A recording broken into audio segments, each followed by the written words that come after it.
ਕਮਲ ਜੀ। ਅਗਲੀ ਖਬਰ ਪੈਂਟਾਗਨ ਨੂੰ ਲੈ ਕੇ ਆ। ਪੈਂਟਾਗਨ ਦੇ ਜੋ ਲੀਕ ਡਾਕੂਮੈਂਟ ਹੋਏ ਹੈਗੇ ਆ, ਖਾਸ ਕਰਕੇ ਯੂਕਰੇਨ ਤੇ ਰਸ਼ੀਅਨ ਵਾਰ ਦੇ, ਉਸ ਨੇ ਵਾਈਟ ਹਾਊਸ ਨੂੰ ਪੂਰੀ ਤਰ੍ਹਾਂ ਹਿਲਾ ਕੇ ਰੱਖ ਦਿੱਤਾ ਹੈਗਾ ਵੀ ਇਹ ਸਾਰਾ ਕੁਝ ਵਾਪਰਿਆ ਹੈਗਾ। ਸਭ ਤੋਂ ਹੈਰਾਨੀ ਵਾਲੀ ਗੱਲ ਇਹ ਆ ਵੀ ਜਿਹੜੇ ਟੌਪ ਸੀਕ੍ਰੇਟ ਡਾਕੂਮੈਂਟਸ ਆ, ਇਹ ਇੱਕ ਗੇਮਰ ਚੈਟ ਰੂਮ ਦੇ ਵਿੱਚ ਜਿਸ ਨੂੰ ਕਿ ਡਿਸਕਾਰਡ ਹੋਸਟ ਕਰ ਰਿਹਾ ਸੀ, ਉੱਥੇ ਸ਼ੇਅਰ ਕੀਤੇ ਗਏ, ਜਿੱਥੇ ਲੋਕ ਗੇਮ ਖੇਲਦੇ ਹੈਗੇ ਤੇ ਕਿਸ ਤਰ੍ਹਾਂ ਜਿਹੜੀ ਵਾਰ ਆ ਉਸ ਨੂੰ ਜਿੱਤਣਾ ਹੈਗਾ। ਉਸ ਦੇ ਵਿੱਚ ਉਹਨਾਂ ਨੂੰ ਥੋੜਾ ਆਲਟਰ ਵੀ ਕੀਤਾ ਗਿਆ ਸੀ ਵੀ ਕਿਸ ਤਰ੍ਹਾਂ ਰਸ਼ੀਅਨ ਜੋ ਫੌਜੀ ਆ ਉਹ ਮਰ ਰਹੇ ਹੈਗੇ ਆ ਤੇ ਯੂਕਰੇਨ ਜਿਹੜਾ ਆ ਉਹ ਜਿੱਤ ਰਿਹਾ ਹੈਗਾ ਆ। ਸੋ ਇਹ ਇੱਕ ਗੇਮ ਜਿੱਥੇ ਜਿਹੜੀ ਹੈਗੀ ਆ ਗੇਮ ਵਾਲੀ ਪਲੇਸ ਦੇ ਉੱਤੇ, ਗੇਮ ਚੈਟ ਰੂਮ ਦੇ ਉੱਤੇ ਕਿਸ ਤਰ੍ਹਾਂ ਜਿਹੜੀ ਸ਼ੇਅਰ ਹੋ ਗਿਆ, ਕਿਸ ਤਰ੍ਹਾਂ ਟੌਪ ਸੀਕ੍ਰੇਟ ਡਾਕੂਮੈਂਟ ਚੱਲੇਗਾ, ਇਹ ਇੱਕ ਹੁਣ ਵਾਈਟ ਹਾਊਸ ਦੇ ਲਈ ਸਿਰਦਰਦੀ ਬਣਿਆ ਹੋਇਆ ਹੈ ਵੀ ਕਿਸ ਨੇ ਇਹ ਜਿਹੜੇ ਡਾਕੂਮੈਂਟਸ ਆ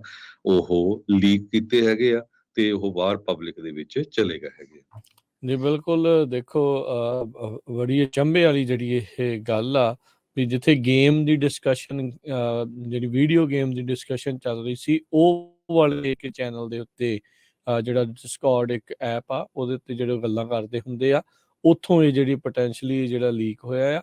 ਨੈਸ਼ਨਲ ਸਿਕਿਉਰਿਟੀ ਕੌਂਸਲ ਦੇ ਸਪੋਕਸ ਪਰਸਨ ਜਿਹੜੇ ਜੌਨ ਕਰਬੀ ਆ, ਉਹਨਾਂ ਨੇ ਜਿਹੜਾ ਉਹ ਕਿਹਾ ਆ, ਕਹਿੰਦੇ ਵੀ ਹਾਲ ਦੀ ਘੜੀ ਤਾਂ ਇਹੀ ਕੁਝ ਸਾਹਮਣੇ ਆ। ਜੇ ਆਪਾਂ ਕਹਿੰਦੇ ਵੀ ਕੋਈ ਗਰੰਟੀ ਨਾਲ ਕਹਿ ਨਹੀਂ ਸਕਦੇ ਵੀ ਸਿਰਫ ਇਹੀ ਆ, ਇਸ ਤੋਂ ਇਲਾਵਾ ਵੀ ਹੋਰ ਕੁਝ ਜਿਹੜਾ ਉਹ ਬਾਹਰ ਹੋ ਸਕਦਾ ਆ। ਕਹਿੰਦੇ ਵੀ ਆਪਾਂ ਨੂੰ ਪਤਾ ਤਾਂ ਹੈ ਨਹੀਂ ਆ ਵੀ ਰਾਈਟ ਨਾਓ ਕੌਣ ਇਹਦੇ ਪਿੱਛੇ, ਤੇ ਇਹਦੇ ਪਿੱਛੇ ਮੋਟਿਵ ਜਿਹੜਾ ਉਹ ਕੀ ਆ। ਪਰ ਡਿਸਕੌਰਡ ਸਾਈਟ ਦਾ ਜਿਹੜਾ ਉਹ ਚੈਨਲ ਨੂੰ ਰਨ ਕਰਨ ਵਾਲਾ ਸੀਗਾ, ਕਹਿੰਦੇ ਉਹੀ ਇਸ ਦੇ ਪਿੱਛੇ ਸੀਗਾ, ਜਿੱਥੋਂ ਇਹ ਜਿਹੜਾ ਚਾਰਟ ਰੂਮ ਦਾ ਉਹ ਐਡਮਿਨਿਸਟ੍ਰੇਟਰ ਸੀਗਾ, ਉਸ ਦੇ ਦੁਆਰਾ ਹੀ ਇਹ ਜਿਹੜੇ ਲੀਕ ਆ ਉਹ ਹੋਏ ਨੇ। ਜਾਣ ਬੁੱਝ ਕੇ ਹੋਏ ਆ, ਗਲਤੀ ਨਾਲ ਕੀਤੇ ਆ, ਇਹ ਜਿਹੜੇ ਸਵਾਲਾਂ ਦੇ ਜਵਾਬ ਜਿਹੜੀ ਹੁਣ ਨੈਸ਼ਨਲ ਸਿਕਿਉਰਿਟੀ ਕੌਂਸਲ ਆ ਅਮਰੀਕਾ ਵਾਲੇ, ਪੈਂਟਾਗਨ ਵਾਲੇ, ਉਹ ਲੱਭ ਰਹੇ ਹੈਗੇ ਆ। ਉੱਥੇ ਇੱਕ ਗਰੁੱਪ ਚੈਟ ਸੀਗੀ, ਕਲੋਜ਼ਡ ਗਰੁੱਪ ਚੈਟ ਸੀਗੀ, ਜਾਂ ਸਰਵਰ ਜਿਹਨੂੰ ਕਹਿ ਲਿਆ ਜਾਵੇ, ਥੱਗ ਸ਼ੇਕਰ ਸੈਂਟਰਲ, ਉਹਦੇ ਵਿੱਚ ਇਹ ਜਿਹੜੇ ਕਲਾਸੀਫਾਈਡ ਡਾਕੂਮੈਂਟਸ ਕਹਿੰਦੇ ਸੈਂਕੜਿਆਂ ਦੀ ਤਾਦਾਦ ਦੇ ਵਿੱਚ ਜਿਹੜੇ ਪੋਸਟ ਕੀਤੇ ਗਏ।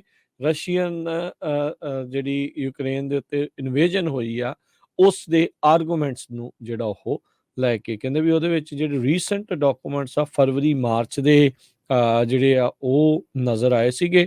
ਸੋ ਓਪਨ ਸੋਰਸ ਇਨਵੈਸਟੀਗੇਟਰਸ ਨੇ ਇਹ ਜਿਹੜੇ ਐਵੀਡੈਂਸ ਦੇਖੇ ਆ ਤੇ ਉਹ ਦੱਸ ਰਹੇ ਆ। ਕਹਿੰਦੇ ਵੀ ਕੁਛ ਉਹਨਾਂ ਨੇ ਜਿੱਦਾਂ ਦੱਸਿਆ ਵੀ ਇਹ ਡਿਸਕੌਰਡ ਸਰਵਰ ਤੱਕ ਜਿਹੜੀ ਉਹ ਆ, ਕੁਛ ਜਿਹੜੀ 4chan ਇੱਕ ਵੈਬਸਾਈਟ ਹੈਗੀ ਆ ਉੱਥੇ ਤੱਕ ਵੀ ਪਹੁੰਚੇ ਆ, ਤੇ ਪ੍ਰੋ ਰਸ਼ੀਆ ਟੈਲੀਗ੍ਰਾਮ ਚੈਨਲਸ ਦੇ ਵਿੱਚ ਵੀ ਇਹ ਜਿਹੜੇ ਡਾਕੂਮੈਂਟਸ ਆ ਇਵੈਂਚੁਅਲੀ ਉਹਨਾਂ ਨੇ ਉੱਥੇ ਤੱਕ ਆਪਣਾ ਰਾਹ ਬਣਾ ਲਿਆ। ਡਿਫੈਂਸ ਸਕੱਤਰ ਲੋਇਡ ਆਸਟਨ, ਉਹਨਾਂ ਨੂੰ ਇਸ ਲੀਕ ਦੇ ਬਾਰੇ 6 ਅਪ੍ਰੈਲ ਨੂੰ ਕਹਿੰਦੇ ਆ ਦੱਸਿਆ ਗਿਆ ਸੀਗਾ, ਤੇ ਆਪਾਂ ਦੇਖ ਰਹੇ ਹਾਂ ਵੀ ਕੱਲ ਪਰਸੋਂ ਤੋਂ ਹੀ ਇਸ ਦੀ ਜਿਹੜੀ ਜ਼ਿਆਦਾ ਚਰਚਾ ਜਿਹੜੀ ਉਹ ਚੱਲ ਰਹੀ ਆ।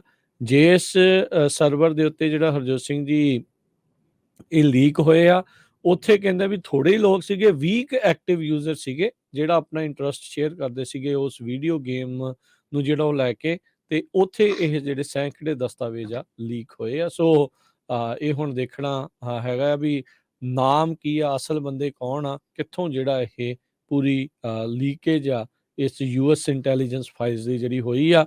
ਸਵਾਲ ਉਸ ਤੋਂ ਵੀ ਵੱਡੇ ਜਿਹੜੇ ਇਹ ਆ ਵੀ ਉਹਨਾਂ ਤੱਕ ਪਹੁੰਚੇ ਕਿੱਦਾਂ, ਤੇ ਇੰਨੀ ਆਸਾਨੀ ਦੇ ਨਾਲ ਜਿਹੜੇ ਉਹ ਲੀਕ ਜਿਹੜੇ ਉਹ ਕਿੱਦਾਂ ਹੋ ਗਏ, ਕਿੱਥੇ ਆ ਜਿਹੜੀ ਇਹਨਾਂ ਦੀ ਨੈਸ਼ਨਲ ਸਿਕਿਉਰਿਟੀ ਦੇ ਮਾਮਲੇ ਦੇ ਵਿੱਚ। ਉਹ ਤਾਂ ਲੋਕਾਂ ਦੇ ਦੁਆਲੇ ਜਿਹੜੇ ਆ ਉਹ ਅੱਖਾਂ ਡਾਈ ਵਹਿੰਦੇ ਰਹਿੰਦੇ ਆ ਵੀ ਇੰਨੀ ਜਿਹੜੀਆਂ ਅਹਿਮ ਜਿਹੜੇ ਦਸਤਾਵੇਜ਼ ਆ ਉਹ ਤੁਹਾਡੇ ਹੱਥਾਂ ਚੋਂ ਖਿਸਕ ਕਿੱਦਾਂ ਪਏ।